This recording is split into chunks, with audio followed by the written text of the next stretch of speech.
I am Mohammad Azharuddin Shaikh from Taleem Rozgar से Urdu magazine Aurangabad. इससे पहले हमने बिज़नेस ऑर्गेनाइजेशन के अलग अलग टाइप्स देखे थे, जिसमें हमने देखा था सबसे पहले कि सर्विस ऑर्गेनाइजेशन देखा था हमने। उसके अलावा उसमें हमने ट्रेडिंग ऑर्गेनाइजेशन और मैन्युफैक्चरिंग ऑर्गेनाइजेशन देखा था, और हमने सर्विस ऑर्गेनाइजेशन से हमें चालू करना था उसकी डिटेल में। तो हम ये देखेंगे सर्विस ऑर्गेनाइजेशन। तो सर्विस ऑर्गेनाइजेशन को आप कैसे याद रखेंगे कि सर्विस क्या है? Service is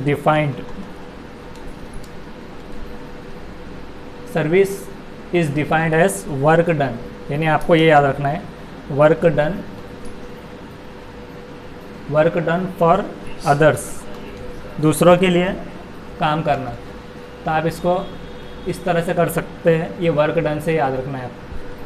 work done for others in Leo of, यानी कि बदले में, इन लियो ऑफ पेमेंट और प्राइस, एक पेमेंट के बदले में और प्राइस, ये आपको याद रखना है। अब जो सर्विसेज है, तो सर्विस में do not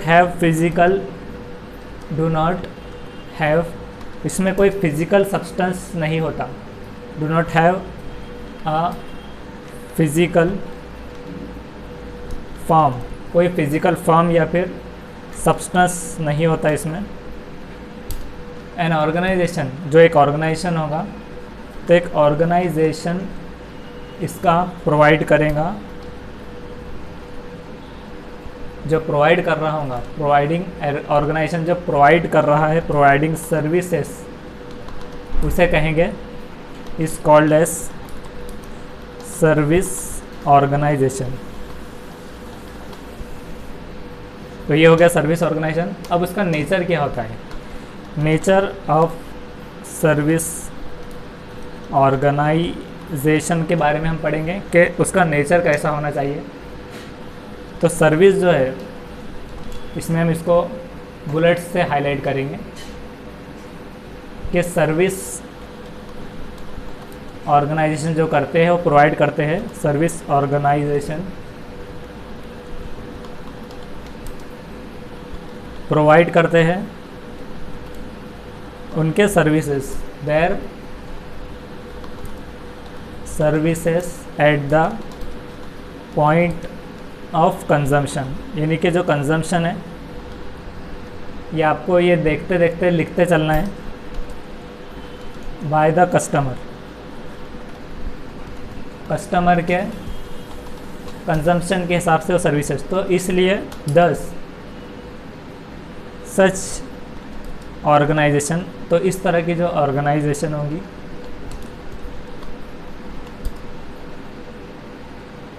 could be severally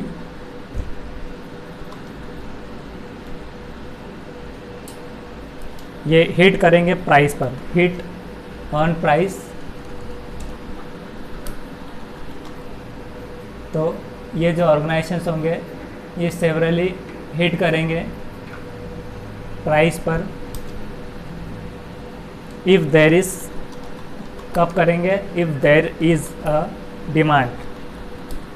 demand die at the time of production.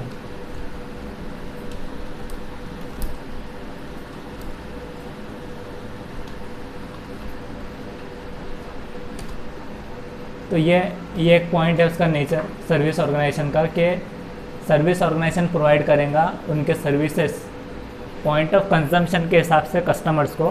तो इस वजह से ऑर्गेनाइजेशन जो प्राइस को अगर फोकस करे, तो उसकी डिमांड प्रोडक्शन के टाइम पर अगर जब कम होगी, तो वो सर्विस ऑर्गेनाइजेशन पर ज़्यादा प्रोवाइड करेगा, सर्विस का इसमें फ़ायदा होगा। और सर्विसेज जो है तो परशिएबल है। तो सर्विसेज जो है तो वो पेरिशेबल होंगे, यानी कि ख़त्म होने वाली है। सर्विसेज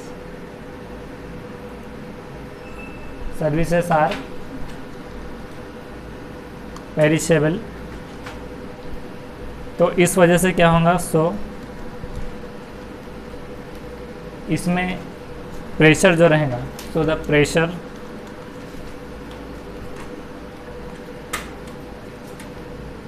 इसका जो प्रेशर होगा सर्विसेज पर,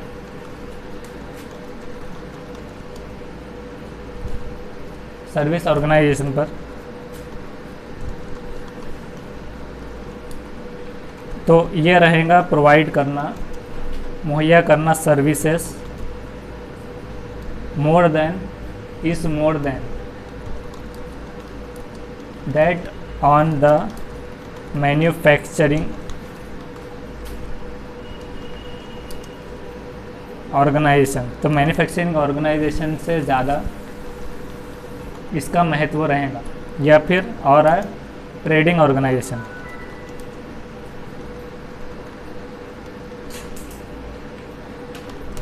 अगला उसका ये पॉइंट है कि कस्टमर जो रहेंगे, कस्टमर इंटरेक्शन, मतलब कस्टमर्स का इंटरेक्शन बने हुआ रहेगा उसमें। तो कस्टमर्स का इंटरेक्शन इस ग्रेटर होगा इन सर्विस ऑर्गेनाइजेशन में, जो दैट इन मैन्युफैक्चरिंग और ट्रेडिंग के अंदर काम आएगा, मैन्युफैक्चरिंग और ट्रेडिंग ऑर्गेनाइजेशन में।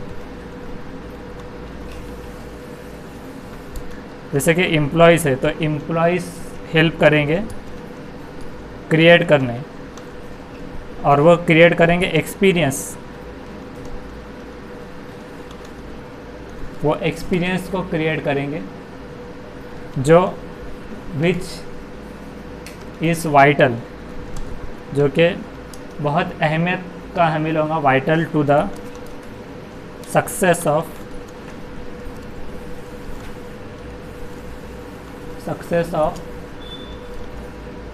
अ सर्विस ऑर्गेनाइजेशन।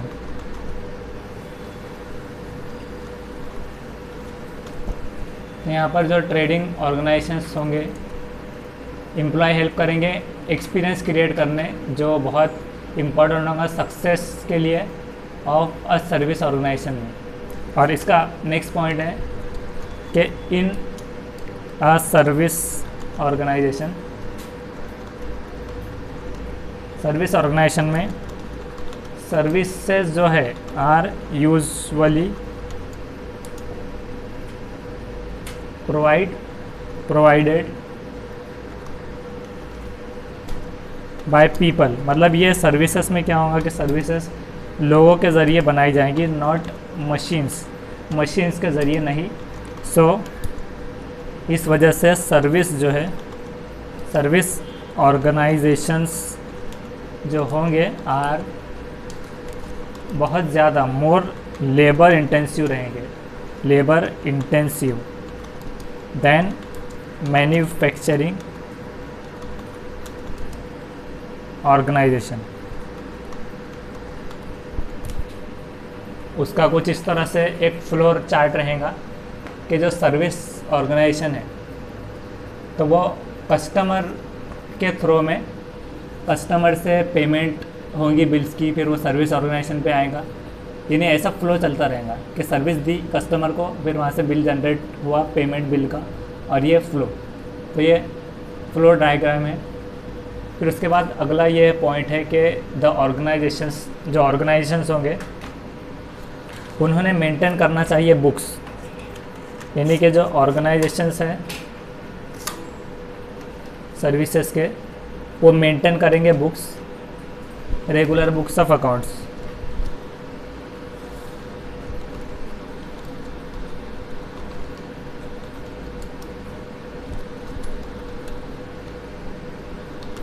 ऑर्गेनाइजेशंस मेंटेन करेंगे रेगुलर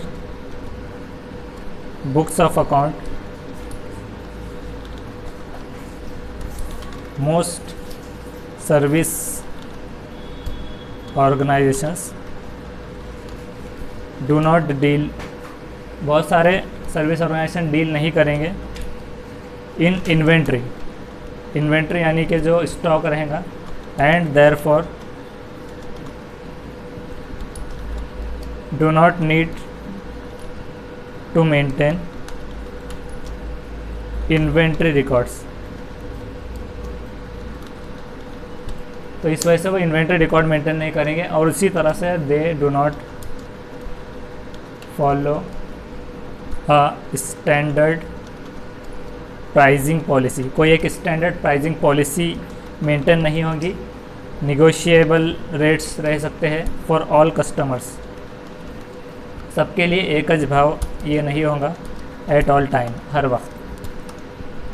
अगला है यूजुअली, आमतौर से परफॉर्मेंस जो रहेगा ये इवेल्युएट होगा, वो अख्ज़ किया जाएगा, इवेल्युएटेड एट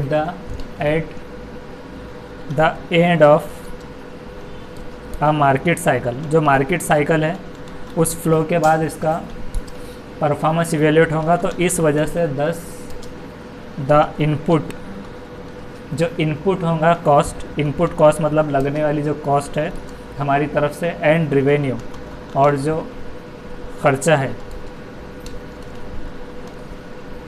प्रॉफिट अर्न जो होगा फॉर अ पीरियडिक साइकिल, तो पीरियडिक साइकिल में चलेगा ये। तो ये था सर्विस ऑर्गेनाइजेशंस के बारे में। नेक्स्ट वीडियो में हम ट्रेडिंग ऑर्गेनाइजेशन के बारे में पढ़ेंगे। डिस्क्रिप्शन में सारा लिखा हुआ भी हम आपको प्रोवाइड कर देंगे, वहाँ से आप पढ़ सकते हैं। Thank you very much.